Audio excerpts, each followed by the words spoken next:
आचार्य चाणक्य ने गंभीर स्वर में कहा, चंद्रगुप्त, क्या तुम्हें पता है अमीर और गरीब में सबसे बड़ा फर्क क्या होता है? चंद्रगुप्त ने विनम्रता से कहा, गुरुदेव, शायद धन। चाणक्य हल्का सा मुस्कुरा, नहीं चंद्रगुप्त, असली फर्क धन नहीं बल्कि बुद्धि है। उन्होंने कहा, धन उस व्यक्ति को नहीं मिलता जो केवल दिन रात मेहनत करता है। धन उस व्यक्ति के पास जाता है जो समझता है कि मेहनत को सही दिशा कैसे दी जाए। याद रखना, धन हमेशा दिमाग वालों के पास जाता है, सिर्फ शरीर से मेहनत करने वालों के पास नहीं। मजदूर दिन रात काम करता है, फिर भी उसकी जरूरतें पूरी नहीं हो पाती। लेकिन जो व्यक्ति बुद्धि का प्रयोग करता है वो कम मेहनत में भी बड़ा परिणाम हासिल कर लेता है। चंद्रगुप्त ने पूछा, गुरुदेव, अगर ऐसा है तो हर कोई अमीर क्यों नहीं बन जाता? चाणक्य ने शांत स्वर में कहा, क्योंकि अमीरी और गरीबी धन से नहीं बल्कि सोच और बुद्धि से बनती है। यदि आज दुनिया की सारी संपत्ति गरीबों में बराबर बांट दी जाए तो कुछ वर्षों बाद फिर वही स्थिति बन जाएगी। कुछ लोग फिर अमीर हो जाएंगे और कुछ लोग फिर गरीब, क्योंकि धन टिकता उसी के पास है जिसके पास समझ और अनुशासन होता है। फिर चाणक्य बोले,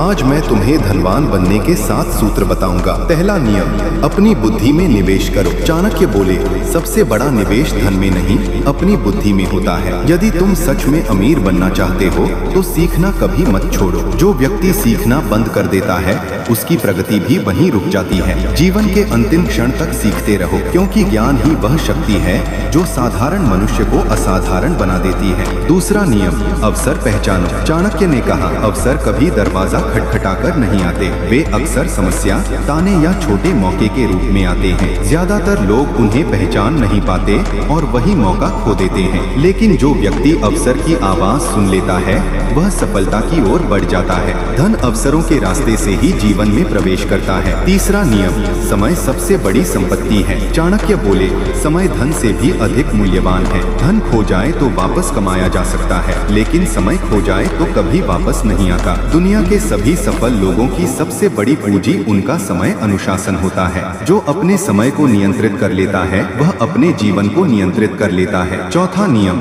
धन आने से पहले खुद को तैयार करो। चाणक्य ने समझाया, धन कमाना कठिन नहीं है, लेकिन उसे संभाल कर रखना कठिन है। तुमने देखा होगा, लॉटरी जीतने वाले लोग कुछ सालों में फिर गरीब हो जाते हैं, क्योंकि उनके पास धन को संभालने की आदत नहीं होती। धन एक नदी की तरह है, अगर उसके लिए बांध नहीं होगा तो वह बह जाएगा। यह बांध बनता है संयम, अनुशासन और चरित्र से। पांचवा नियम, संगति का प्रभाव। चाणक्य बोले, मनुष्य वही बनता है जिन लोगों के साथ वह सबसे अधिक समय बिताता है। अगर तुम्हारी संगति आलसी और नकारात्मक लोगों की है तो तुम्हारा मन भी वैसा ही हो जाएगा। लेकिन अगर तुम विद्वान और मेहनती लोगों के साथ रहोगे तो तुम्हारी सोच भी ऊंची हो जाएगी। इसलिए अपनी संगति बहुत सोच समझकर चुनो। उधार की समस्या। चाणक्य ने आगे कहा, चंद्रगुप्त, उधार रिश्तों को दीमक की तरह कमजोर कर देता है। अक्सर लोग भावनाओं में बहकर पैसा दे देते हैं और बाद में पछताते हैं। इसलिए बुद्धिमान व्यक्ति को हमेशा सावधान रहना चाहिए। फिर उन्होंने एक कहानी सुनाई, विष्णुदास की कहानी। पाटलिपुत्र की गलियों में विष्णुदास नाम का एक साधारण व्यापारी रहता था। वह अनाज का व्यापार करता था और मेहनत से थोड़ी थोड़ी बचत करता था। एक दिन उसका एक दूर का रिश्तेदार उसके पास आया। उसने कहा, भाई, मेरी फसल बाढ़ में बर्बाद हो गई है, मुझे थोड़े पैसे उधार दे दो, मैं अगली फसल पर लौटा दूंगा। विष्णुदास का दिल पसीज गया। उसने अपनी पूरी बचत उसे दे दी। लेकिन महीने बीत गए और फिर साल भी गुजर गया। वह रिश्तेदार कभी वापस नहीं आया। बाद में पता चला कि उसने वह पैसा अपनी मौज मस्ती में उड़ा दिया। विष्णुदास का परिवार कठिनाई में पड़ गया। बच्चों की पढ़ाई भी रुक गई और वह रिश्ता भी खत्म हो गया। चाणक्य की सलाह।